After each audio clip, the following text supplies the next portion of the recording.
privy to this crime, Congressman Lindbergh stepped up and said in 1921, "Under the Federal Reserve Act, panics are scientifically created. The present panic is the first scientifically created one, worked out as we figure a mathematical equation."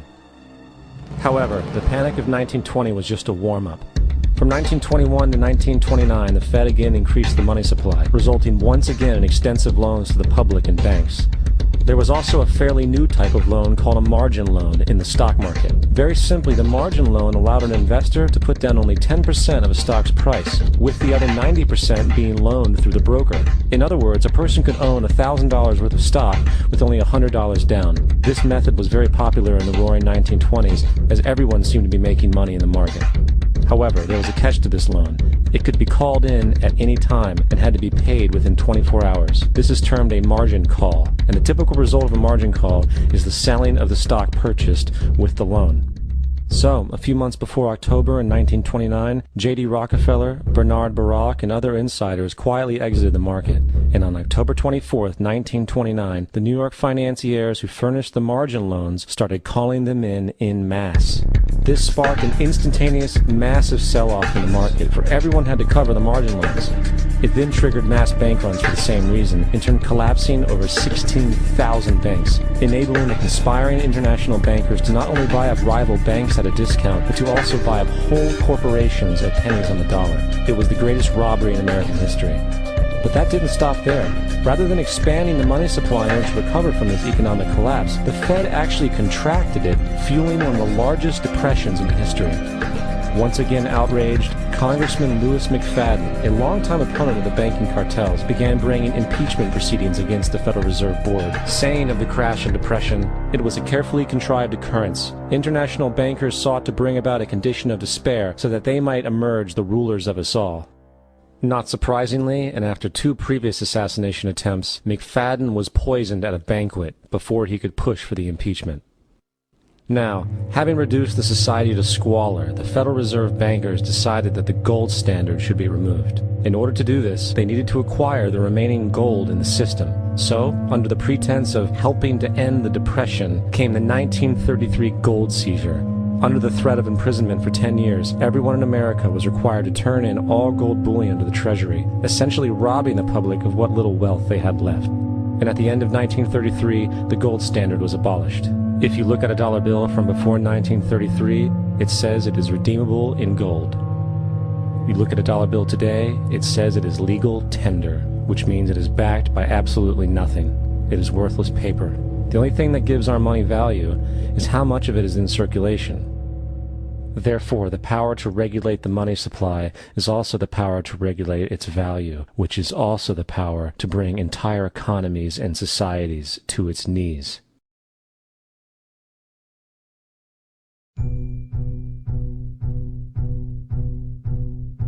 It's important to clearly understand, the Federal Reserve is a private corporation. It is about as Federal Express. It makes its own policies and is under virtually no regulation by the U.S. government. It is a private bank that loans all the currency at interest to the government, completely consistent with the fraudulent central banking model that the country sought to escape from when it declared independence in the American Revolutionary War. Now, going back to 1913, the Federal Reserve Act was not the only unconstitutional bill pushed through Congress. They also pushed the federal income tax. It's worthwhile to point out that the American public's ignorance towards the federal income tax is a testament to how dumbed down and oblivious the American population really is. First of all, the federal income tax is completely unconstitutional, as it is a direct, unapportioned tax. All direct taxes have to be apportioned to be legal based on the Constitution. Secondly, the required number of states in order to ratify the amendment to allow the income tax was never met, and this has even been cited in modern court cases.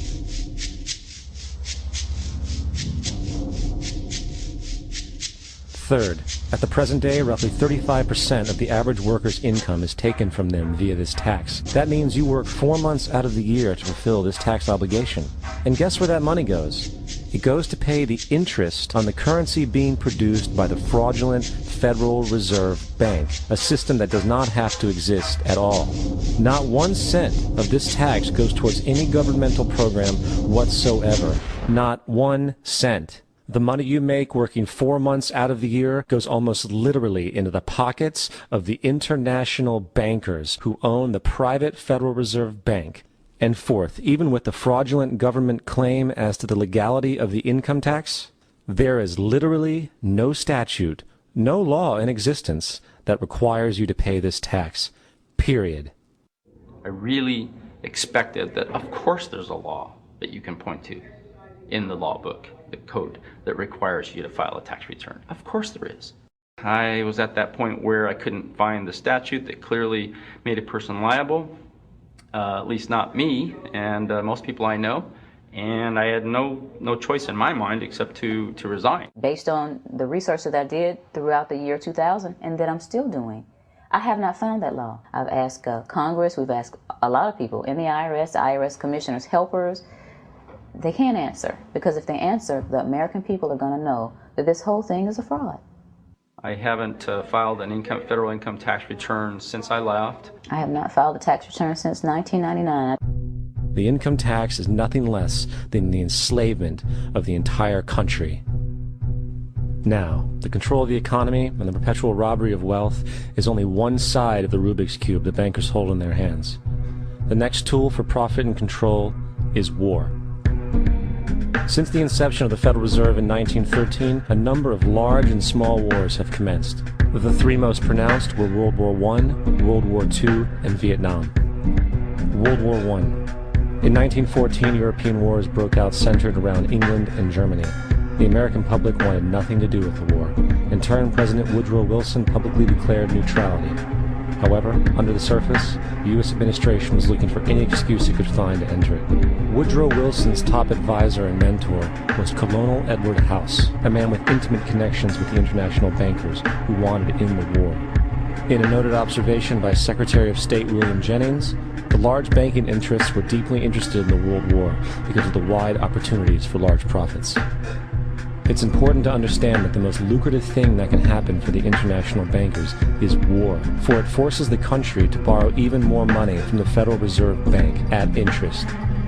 In a documented conversation between Colonel House, Wilson's advisor, and Sir Edward Grey, the Foreign Secretary of England, regarding how to get America into the war, Grey inquired, "What will Americans do if Germans sink an ocean liner with American passengers on board?" House responded, "I believe that a flame of indignation would sweep the United States, and that by itself would be sufficient to carry us into war." So, on May 7, 1915, on essentially the suggestion of Sir Edward Grey, a ship called the Lusitania was deliberately sent into German-controlled waters, where German military vessels were known to be. And, as expected, German U-boats torpedoed the ship, exploding stored ammunition, sinking it in 18 minutes, killing 1,200 people. To further understand the deliberate nature of this setup, the German embassy actually put advertisements in the New York Times telling people that if they boarded the Lusitania, they did so at their own risk, as such a ship sailing from America to England through the war zone would be liable to destruction. In turn, and as anticipated, the sinking of the Lusitania caused a wave of anger among the American population, and America entered the war a short time after. The First World War caused 323,000 American deaths. J.D. Rockefeller made $200 million off of it. That's about $1.9 trillion by today's standards. Not to mention the war cost about $30 billion for America, most of which was borrowed from the Federal Reserve Bank at interest, furthering the profits of the international bankers. World War II. On December 7, 1941, Japan attacked the American fleet at Pearl Harbor, triggering our entry into that war. President Franklin D. Roosevelt declared the attack was a day that will live in infamy. A day of infamy indeed, but not because of the alleged surprise attack on Pearl Harbor. After 60 years of surfacing information, it is clear that not only was the attack on Pearl Harbor known weeks in advance, it was outright wanted and provoked.